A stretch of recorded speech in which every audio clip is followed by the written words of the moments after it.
My name is Pardeep Kalika. I run a nonprofit in the city of Milwaukee, which facilitates discussions with kids addressing social issues. The name of the nonprofit is Serve to Unite.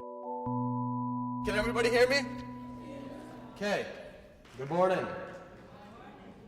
On August 5th, 2012, a white supremacist gunman walked into the Sikh temple of Wisconsin and murdered 6 people. One of those people was my father, who was the temple president.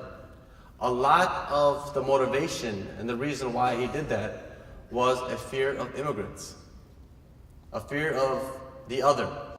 The workshop today is largely focused on xenophobia. A lot of the reason for today's focus was an incident that happened about 2 months ago on the south side of Milwaukee, where local businesses were being targeted by hate mail coming from people saying that, get out of this country, you don't belong here, you can't do business here. Some schools were targeted in that area. So we want our kids to understand that they are the solution.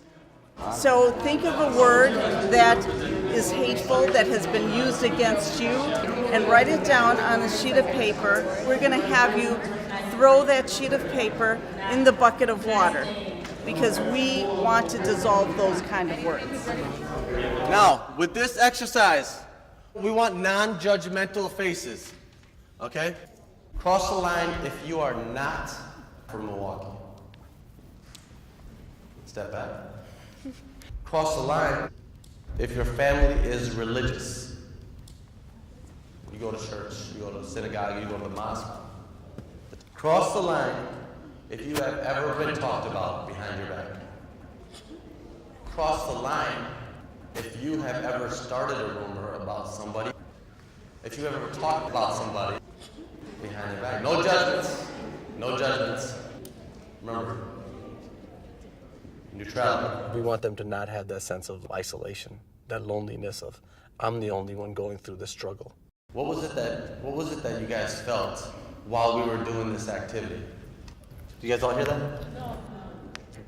I felt change. She felt peace inside because she felt a little bit of change. I felt equal. You felt equal. I felt Nervous, equal, all these things, right? We all have these feelings inside of us. But I like that we said, we sort of developed a brotherhood, a sisterhood right off the jump, right? We did so because we allowed that to happen. I love the question at the end when the kid asked about forgiveness and what role forgiveness plays. Oftentimes we think about forgiveness as forgetting, or forgiveness as, oh, I just don't care anymore.